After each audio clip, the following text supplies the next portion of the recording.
All right, we have just one more talk for y'all today, and it is so great. I got a sneak preview of it, and I am so excited that we all get to watch it now. This is going to come to us from Justin Samuels, aka Thug Debugger, who is a pillar of the community in his local Atlanta, Georgia location. And he has done all kinds of things for the tech community there. He started Render Atlanta to amplify the presence of developers in the South. He started the In Streaming Color Telethon to raise contributions for underrepresented groups. And he has just been doing so much work on community building and promoting technology and engineering excellence in the whole industry at large. And he's also a senior engineer at MailChimp, which, again, I don't know where everyone finds the time to do all of these things. Y'all are superhumans. You're just doing so much amazing stuff. So Justin has a really special video for us. It's about rebuilding Black business and why we can't wait. And we're going to, I think, have a wonderful lot of food for thought for our panel later and for leading out our conference. So after a few more musical interludes from David, please join me in welcoming Justin Samuels with his video on rebuilding Black business.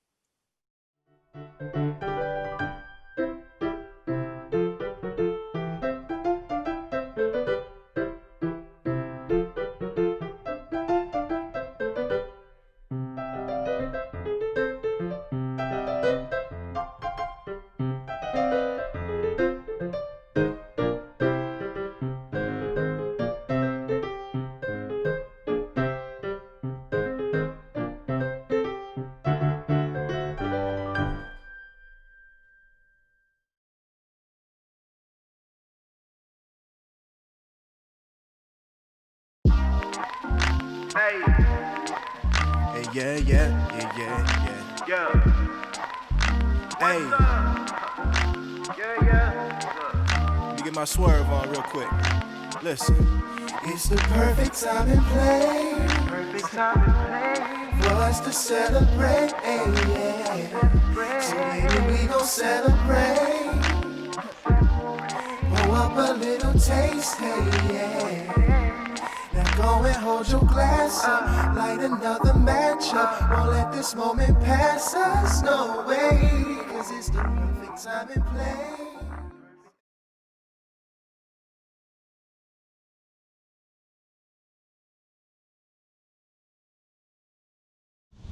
All right, so right now we're down here in the Grant Park area of ATL, here with two amazing, great Black entrepreneurs. Why don't y'all go ahead and introduce yourselves? So my name is Israel Wright, men's grooming specialist and owner of the Exclusive Experience Men's Grooming Spa out here in Grant Park at the Beacon. And I appreciate the opportunity and looking forward to shedding more light on what Black businesses need and what Black businesses are doing right now to change, our generational perspective. And my name is Amber Nelson. They call me Ambi Inks. I'm a tattoo artist down at Atlanta Ink in Grant Park at the Beacon, and I'm glad to be here. Glad to be sitting here with you guys and having this great discussion. I love your tattoos, sis. Your tattoos Thank look you. amazing. Got a lot of, at least more. Nice. So yeah, if you don't know, this upcoming August is actually known as Small Black Business Month. So I wanted to do this documentary to kind of catalog what's going on in the world of Black-owned businesses. There's a whole lot of misconceptions on what is a Black-owned business and why they are so difficult in terms of sustaining not just success but actual patronage. So I'm gonna ask a couple questions along those lines so that we could give the audience more of a feel on why we're going so hard for Black-owned businesses. So I've been coming to you for like the last year now. Getting my hair cut all the time, always a great time, always on time, always doing things to like keep me coming back. So I know there's a whole lot of tools that we always talk about in terms of things that other people may have to help their own business versus being a black entrepreneur that we have to work a little bit harder for? Could you explain to the audience what that is usually like? So, I mean, it's several different things that I'm sure all of us can attest to, just as far as like resources, accessibility, actually having access to certain networks of people, or being around, multiple successful individuals. Like for us, it's really like we might be the most successful person in our family, or we might be the only entrepreneur in our family. So it's like we're the person that's setting the tone for what success looks like, and whether we have help or not, we're going to figure it out regardless. And especially if you have children, or you have people that are relying on you, it's a lot more difficult, Right. Because now you have that extra responsibility on top of trying to be a successful business owner. Then you still want to be a successful parent, or a successful son, daughter, whatever the case may be. So the pressure is a lot higher, especially with the lack of resources that we have, and just the know-how and the education that we lack or don't get along the journey. It's a lot of trial and error, and some of us can't sustain, some of us can't get through it, especially at a time like a pandemic. Like if you weren't able to have the right resources or people in place, like you possibly could have been taken out of business forever. Right. Oh, what way has the technology space played a pivotal role in helping you gain more traction and a lot more patronage? I built a website called Rebuild Black Business with a team of about 500 volunteer engineers, and is helping to catalog all the black-owned businesses in the whole country. So, in what ways are technology improvements like that helping y'all compete against a bigger, more established companies? I want to say technology kind of adds fuel to basically resources, because a lot of people live in underprivileged neighborhoods. They don't have access to a public library, or if they do, they got to get there some type of way. Well, the buses are crowded, and it's so many different things. So with technology being at the forefront of so many different things, we're able to, hey, I can airdrop you this brochure so you can learn this, or hey, I can email you this, or hey, I can, we can get more information, more resources, more finances. You got Cash App, Zelle, you got all these different things. We're able to help each other lightning fast. I love that. And it's also, I feel like with technology growing, it as a people, our conscience is rising with it. So the more tech savvy we get, and the more that we have hands-on different electronics and different platforms, I feel like we'll grow and we'll nestle together, and we'll be able to network without someone holding the door saying you can't come or you can't do this. Because when you're in this virtual world, it's a loophole, it's a pull, Exactly. it's some type of thing you can type in to get to where you need to go, or find out what the hell it is that you need in order to prosper. That part. Exactly. You pretty much just said what I was going to say, that you don't have the excuse of I don't know anymore. Exactly. You know what I'm saying? You We can don't literally have that. Google anything. You can ask Anything. Siri anything. So you can find an app that has anything that you're looking for, and that changes the playing fields. But it's us understanding that the playing fields will change, because a lot of black-owned businesses, especially older, more established, I don't really do social media Facebook like or- that, or I don't really do the Instagram, and like that is free. Everything is free, and then if you Especially put money Twitter. behind it too, Twitter. Then when you put money behind it and actually understand marketing a little bit more, it's Yes. like it can help you grow so much faster and reach so many people. And that's usually the issue that a lot of people have. They don't have that reach. They don't, Exactly. they don't have the access to all the different markets and areas, or I can only, touch people that are 5 miles And away. that's one thing I love about Black Twitter. Yeah.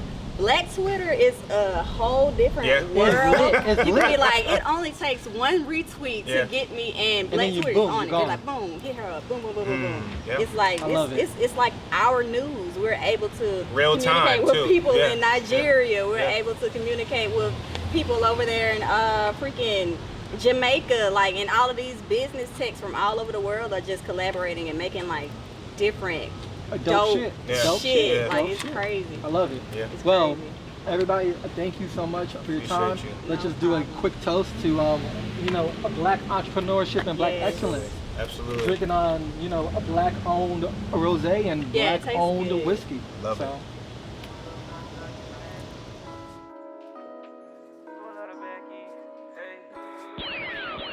We're about to leave this location, like I talked about, and go to the gathering spot. So, you may have heard me talk about the gathering spot a lot on Twitter or on IG. That's because they really out here doing the damn thing in terms of helping other entrepreneurs and helping other people strive to be the best versions of themselves in a community where people are doing it.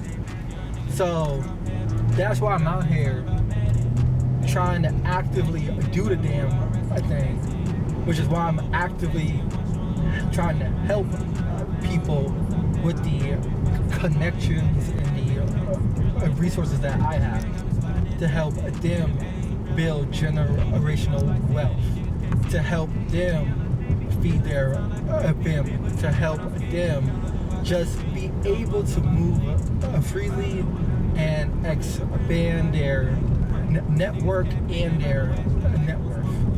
And that is why we're going to the gathering spot next. And that's going to be the upcoming topic.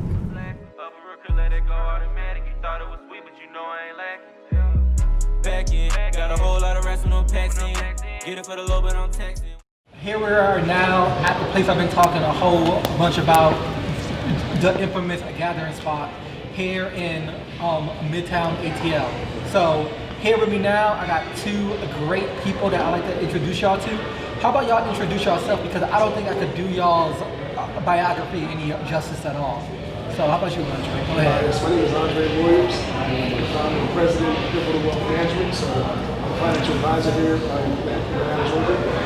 And I'm glad to be here. Thanks for being here. Great. My name is TK Pearson. I'm the co-founder of the Gathering Spot. So the proud co-owner of this business here, and I oversee our operations and finances. My title is technically the CFO. And I've been doing this since March of 2016. The Gathering Spot is a private membership club that is rooted in community and culture. Nice. And like, I want to point out to the audience at home that both of y'all have a finance background. So that's why I decided to interview both of y'all together, because this is the true money team.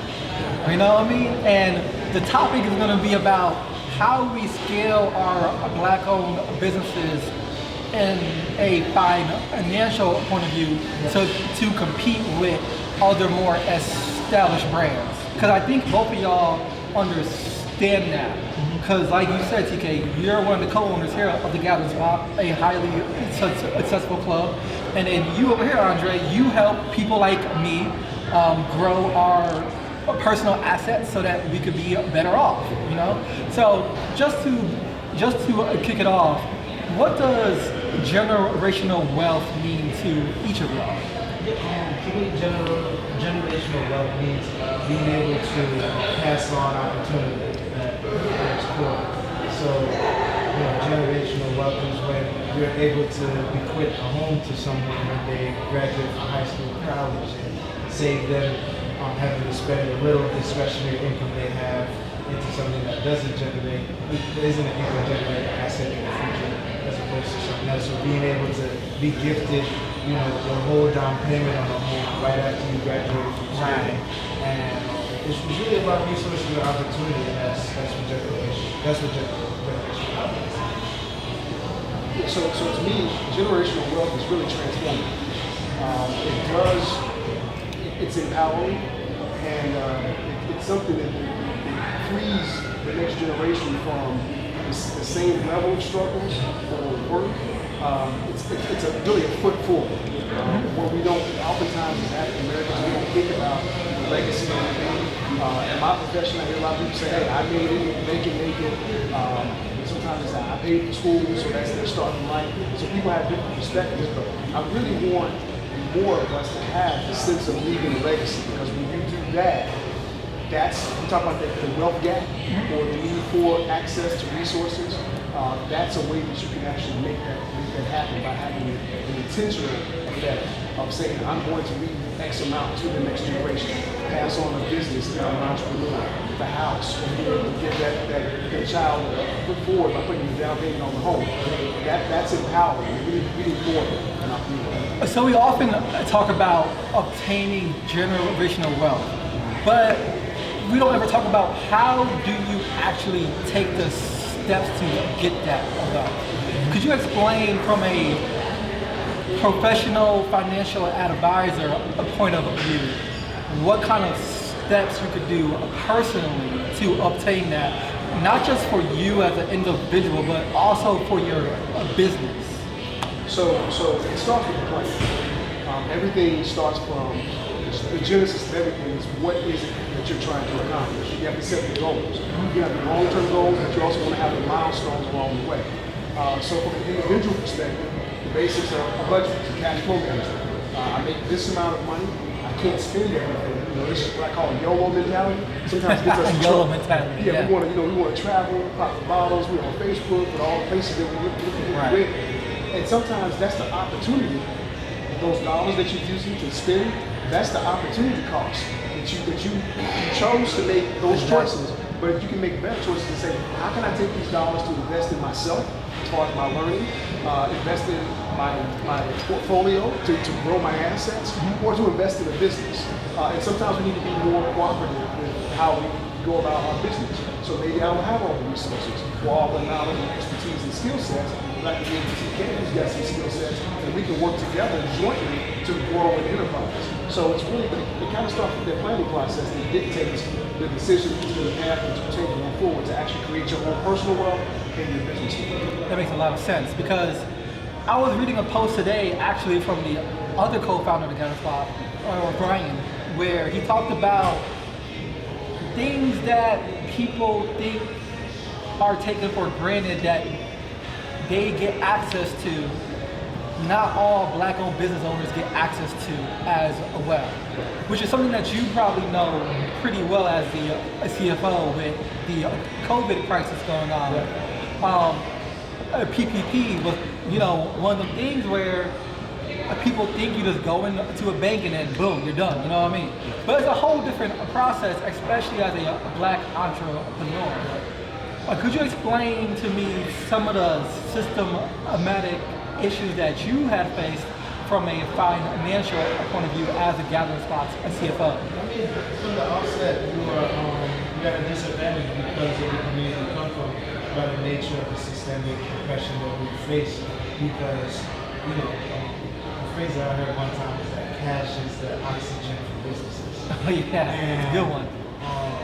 We just have less than everyone else. And so if you think about it from the beginning, if you wanted to be an entrepreneur, the first thing you need after you have your yourself is you need capital. Right. And research shows that most people, their initial capital comes from self and from friends and family. So if you're from a community, in this instance, I'm from a black community where I don't have much personal wealth, and then my parents and grandparents and my immediate friends and family don't have much personal wealth, who's going to present the seed capital necessary for me to start my bureau? Right. So then you are forced into doing riskier activities or things that are more costly to get the financing. Wow, yeah. Then you go, some people, they may start off and they might get gifted, here's $200,000 to start. Jeff Bezos. That's what Jeff Bezos said. Yeah. Sometimes people point that out and then they say like, are you upset that his parents can do that? No, the point is that when people talk about things being self-made, there's not self-anything, because we live in a society where you couldn't have even driven to this place if it wasn't for the government and all our taxpayers' money coming together to present the roads and the bridges and everything we have. So it's always in concert with other things. And the problem with the difficulty with coming from the black community or any other disadvantage is that we have a lack of capital.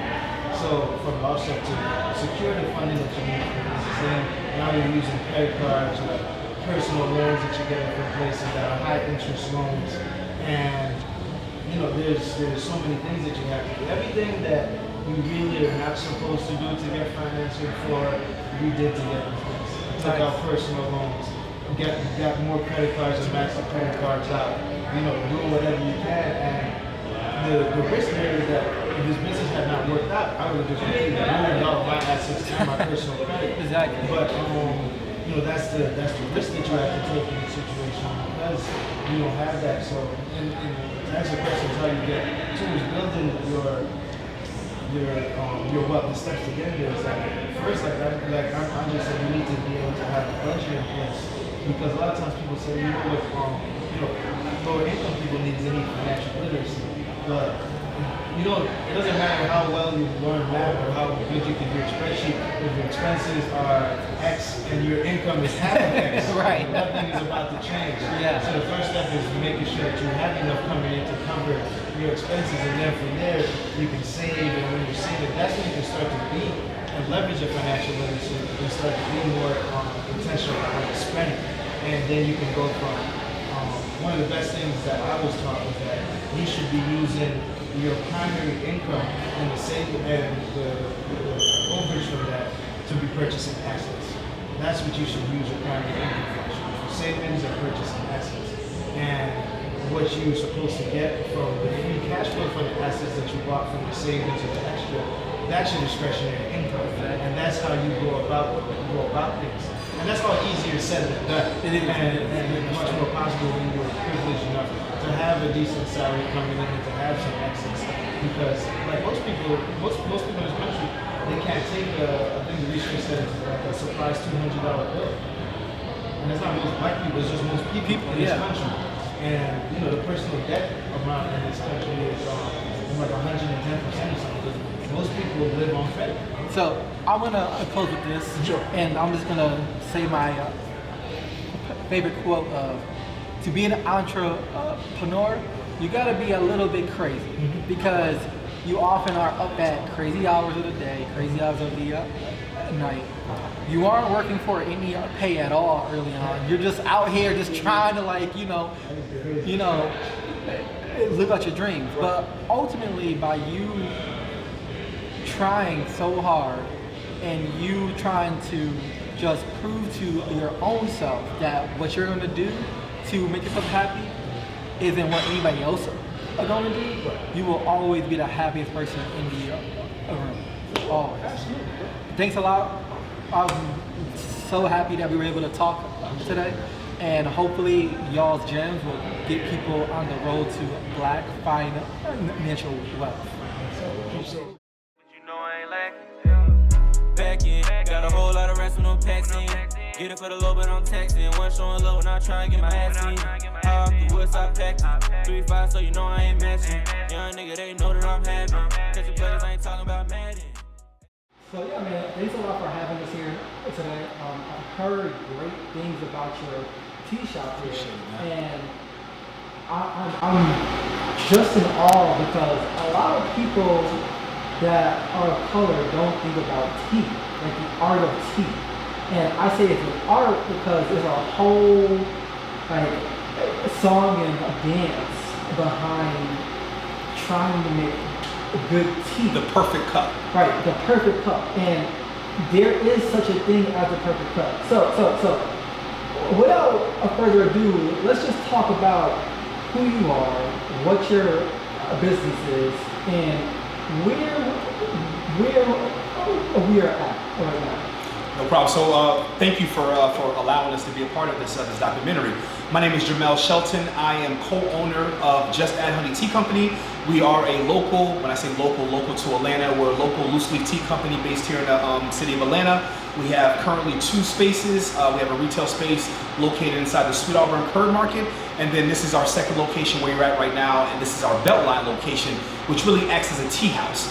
We have now been in business, actually August would make 14 years. We've been in business. I've been in business with my wife. So my wife is co-owner and she's actually the founder of Just Add Honey. She started Just Add Honey really out of necessity because a lot of places she was going into, she felt that she or we as a people weren't really being represented inside the tea space. And she knew that like herself, there were a lot of other African American owned tea drinkers that enjoyed a quality cup of tea outside of your Liptons or your Bigelows or those kind of those large brand company. Absolutely, absolutely. So it was really just came out of necessity. She was trying to fulfill a void that she had, and she felt that other individuals, whether it be African American, white, Caucasian, whomever, would enjoy a good cup of tea as well.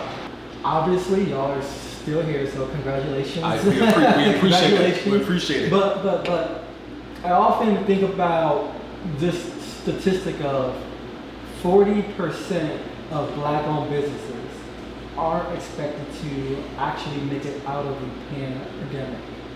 What was that shift like for y'all, and how were y'all able to do it and actually remain afloat now? Well, I tell you, we honestly we give the vast majority of our credit to our customers that have been following us and supporting us for years now. They have definitely backed us and definitely made sure that we stayed in business. So when we first shut down a location, so again, this is our second location. We have a location inside the Sweet Auburn Curry Market, and this is our Belline location.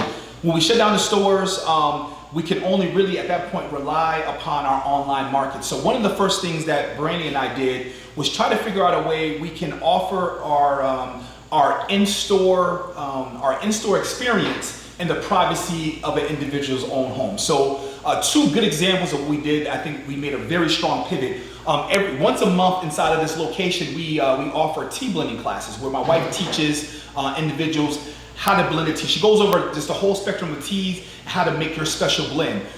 When that shut down, one of the things that we came up with, which I thought was brilliant on my wife's part, is we created a virtual tea blending class. So what we did is we started packaging and selling tea blending boxes. So our customers, regardless if you live in Atlanta or Seattle, or wherever in the country you resided in, you had the ability to buy a tea blending box, and then on the first Sunday of the month, my wife taught a virtual tea blending class. So we had, I think our first class, she had roughly like 160 women. I say primarily women. There was a few gentlemen there, right. But primarily women that were in the privacy of their own home. And she was teaching the tea blending class upstairs, and that really was a way where we were able to bring everyone together. Where ordinarily, when we're holding our tea blending class, we only can have maybe up to 20 individuals because it's inside the space. Mm-hmm. But because of the pandemic, which is a plus, it allowed us the opportunity to hold a tea blending class with a much larger audience, an audience that normally would not have the ability to come into Atlanta. Got you. Well, I think every time I smell this Georgia tea, I'm gonna just think about the time that all of us spent together here today, because this was great. I gotta have this at the house now, man, and I am honestly looking forward to our audience and our viewers actually coming on y'all's site, having a party, and just trying to bond over tea, and at the same time helping out a Black-owned business. Absolutely, man. We greatly appreciate the love that you're showing, not only Just Add Honey, but some of the many other entrepreneurs, African American entrepreneurs in the city of Atlanta. We appreciate what you do, brother. Thank you, Dad. Yes, sir. All right. Yes, sir. Thank you.